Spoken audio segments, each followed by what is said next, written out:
On this week's episode, Lara Croft is returning to the silver screen. We hold a funeral for the death of Flappy Bird. Pop out your VHS players because we're going to teach you the proper video game buying etiquette. And finally, it's time for me to take a big slice of humble pie and apologize to Nintendo. You can run GTA 5 on a thermostat, but you still can't run it on a Nintendo Switch. I swear to God, I sometimes think Nintendo's corporate purpose is to be an actual fun sucker. The Switch, bringing the list of playable games for the Nintendo Switch up to 5 games. The game is a battle. The game is fun. That's right. I love Nintendo.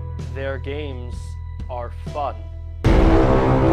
Since no one else is going to say this to you, Nintendo, I will. No. Just no. All of this and much, much more on this week's episode of The Nerf Report. Are you listening? Damn.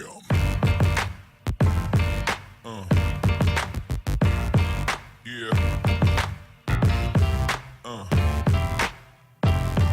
Welcome to the Nerf Report. My name is Bryant Chappelle, and let's get straight into this week's news. If you are on Twitter, then chances are you already saw this video, but I had to share it with each and every one of you. D'Angelo Thomas posted this amazing video of his fiancee, Caladra, purchasing this gift and trying to surprise him, and what happens next is just simply amazing. Here it is. What, man? I got you a little something for being the Why best you got that fiance in the camera in my world. Boy, just open the gift What is this?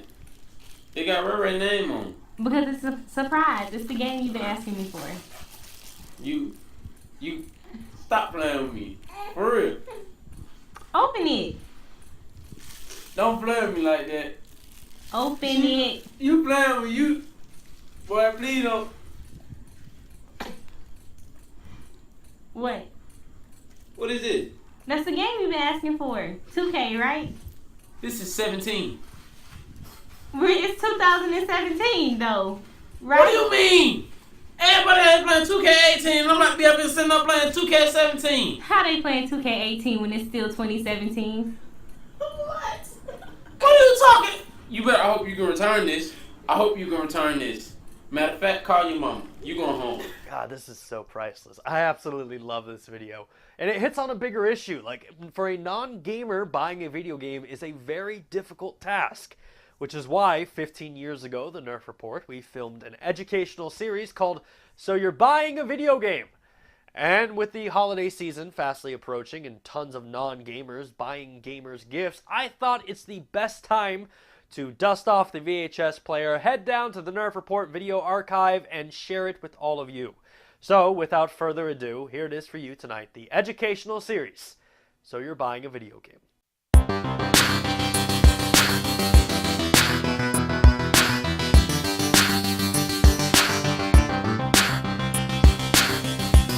Oh, hello. I didn't see you come in here. Welcome. You're here for one reason, I assume, because you're buying a video game. Well, if that's true, congrats on being an awesome human being. There is no better gift to give a loved one, a child or a significant other, than the gift of adventure and journey that they are about to receive from said video game. But, don't get me wrong. The decision of buying a video game is a very dangerous decision. If you're worried, don't fear. The Nerf Report is here to answer all of your video game buying questions and to ensure that you yourself can buy a video game. Step 1. Know your console. Probably the most important question when it comes to buying a video game is what console are you playing on? In the world of gaming, one's console is as serious to them as, well, being a blood or a crip. And if we're all being friends here, you wouldn't buy a blue sweatshirt, would you? Of course you wouldn't. That's just silly. Luckily for you, figuring out one's console is super easy. It's color-coded. If they're a PlayStation fan, their games are blue. If they're an Xbox fan, their games are green. And if their games look like this, well, stop what you're doing. They do not deserve good games. Step 2. Know your game. Simple question. What game are you buying? Is it an action-adventure game like Uncharted: The Lost Legacy? Or is it a platformer like Cuphead? Most of the time, this question does not matter, unless you are buying a sports game. In the world of gaming, there is nothing more difficult than buying a sports game. Developers oftentimes produce brand new games every single year, and you'll have multiple variations of one sport. For example, take basketball. There are 3 NBA video games: NBA Live, NBA 2K, and NBA Playgrounds. You may be asking, what's the difference between the 3 games? Absolutely nothing. That's why this is so difficult. There is no difference between the games. You take the ball, you put it in the hoop, and you gotta get more points than the other team. There's no need for 3 basketball games. If you're purchasing a sports game about football, baseball, soccer, or hockey, well, you're in luck. They only make one of these games. But you still face the debacle of time. As we mentioned earlier, developers produce a brand new sports game every single year. So these games usually come out halfway throughout the year, so to take care of the rest of the next year, they will name the game after the next year. So for example, if we are living in 2017 and a brand new sports game comes out in August, that'll be called NBA 2018. For example, NBA 2K17 came out in the year 2016. NBA 2K18 came out in the year of 2017. So, just because the game says 2017, do not assume that it is the newest version of the game. So what have we learned here today? Well, buying a video game can be very tough. However, if you know your console, and pray to God that you're not buying a sports game, you may have what it takes to buy a video game. Thank you so much for buying the educational series, So You're Buying a Video Game. If you're wanting to be more educated in the world of video games, check out our other series, So You're Becoming a Developer, How Not to Be Ubisoft. If you're as big of a fan of Lara Croft as I am, well then you are probably stoked because we got our first look at the brand new Tomb Raider film. Alicia Vikander stars as Lara Croft, who is the independent daughter of the eccentric adventurer who vanishes when she was a teen. Now as a young adult, she uncovers a hidden message left for her from her father that reveals his last known location as she departs on the journey of a lifetime. The Tomb Raider video game originally released in 1996, and since that day we have received 23 Lara Croft video games. This film marks the 3rd film adaptation of the Lara Croft series, and I gotta say, whatever Tomb Raider's doing, man, it is working for her. She is like the Benjamin Button of video games.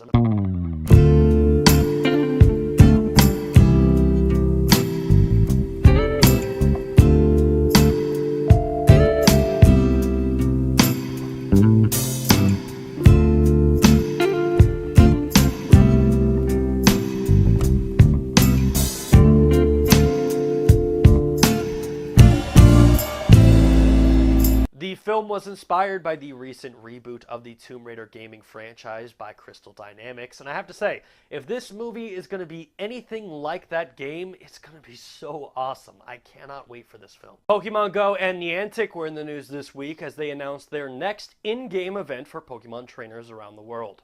In honor of the Equinox, starting September 22nd through October 2nd, trainers will have the opportunity to earn double Stardust from catching Pokemon. On top of double Stardust, trainers can obtain special 2-kilometer eggs that can hatch Chanseys, Mareeps, and Larvitars. Sad news this week for iPhone users.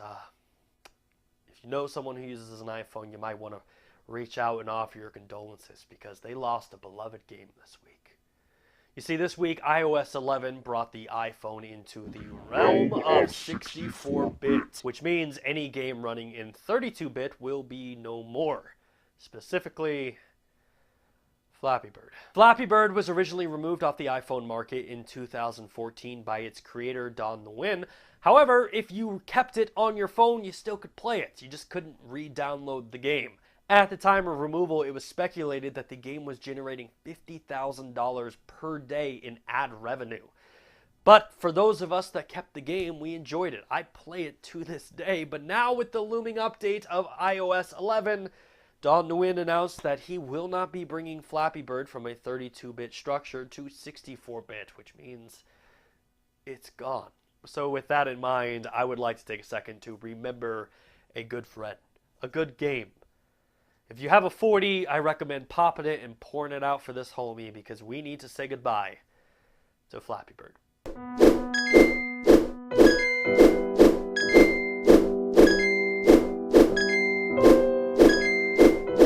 Yes, Jesse. All right, concentrate. All right, we got this, B.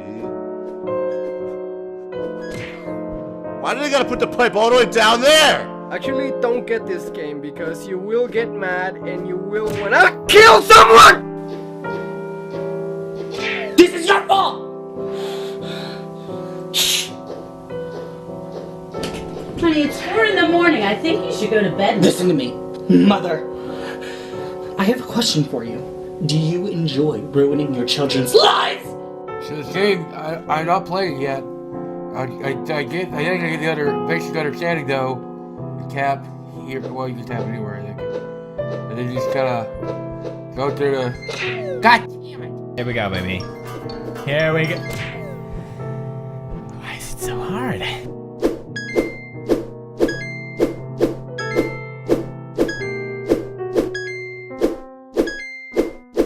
This week had everything. There was Tomb Raiders, there were Death of Flappy Birds, but also we had records broken. A Belgian student by the name of Ilan Unel has created the world's largest functioning Game Boy. The Game Boy stands at 40 inches tall, 24 inches wide, and 8 inches deep. Unel claims it took a month to build the handheld, and the even cooler factor here is that it can play regular-sized Game Boy cartridges. But the question everyone at the Nerf Report is wanting to know, how long is it going to take for Nintendo to suck the fun out of this one? Are they going to issue a DMCA, or are they going to say, cease and desist, that's our Game Boy? Come on, Nintendo.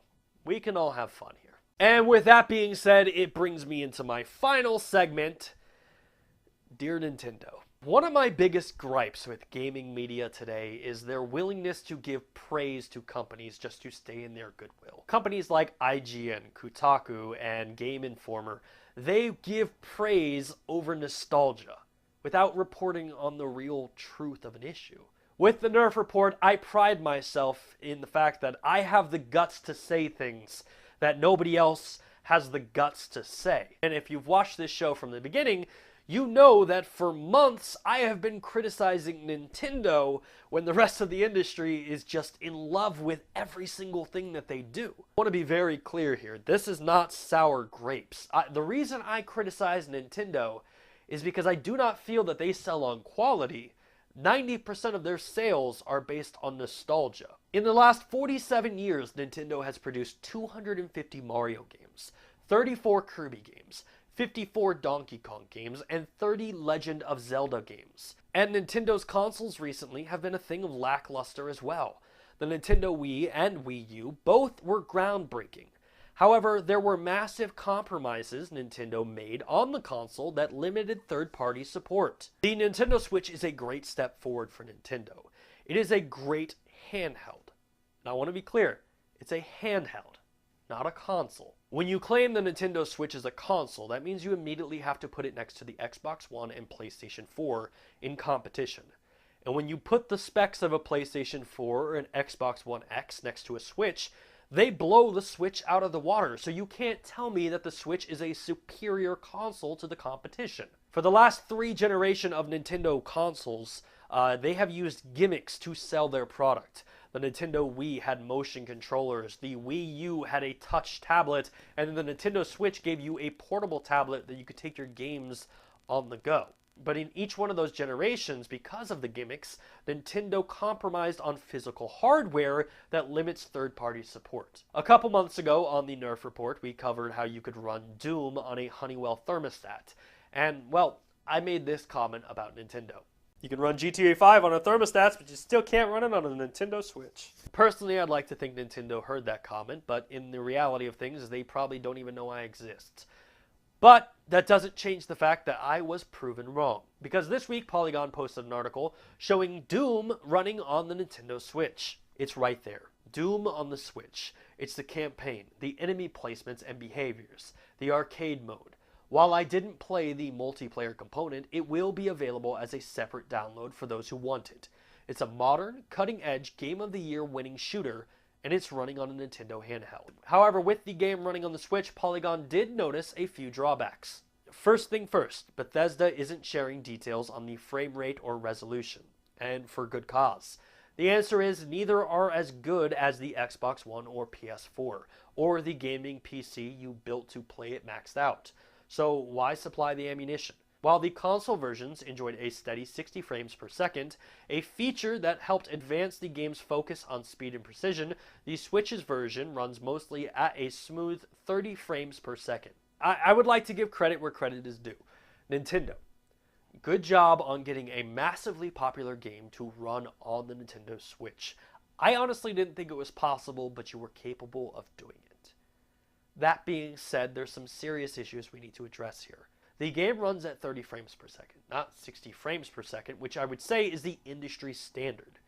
And when the industry is heading towards 4K consoles and high-definition graphics, I don't understand why you would release a console that is incapable of reaching that potential. As a manufacturer, you are insisting that developers now create a 4K version of their game and then create a dumbed-down version with 30 frames per second that can run on the Switch. That's just not going to happen with every single developer. So while I congratulate you on the feat of getting Doom to run on a Switch, I still stand by the comment that you run off of nostalgia. We will never be able to see games like Red Dead Redemption, Grand Theft Auto 5, Battlefield or Battlefront, or even Call of Duty running at the same performance on a Switch that it does with a PlayStation 4 or Xbox One. Those machines are far superior than the Nintendo Switch. So please, for the love of God, gaming media, please quit treating the Nintendo Switch in the same company as a PlayStation 4 and an Xbox One. That is it for this week's episode of the Nerf Report. Thank you so much for watching.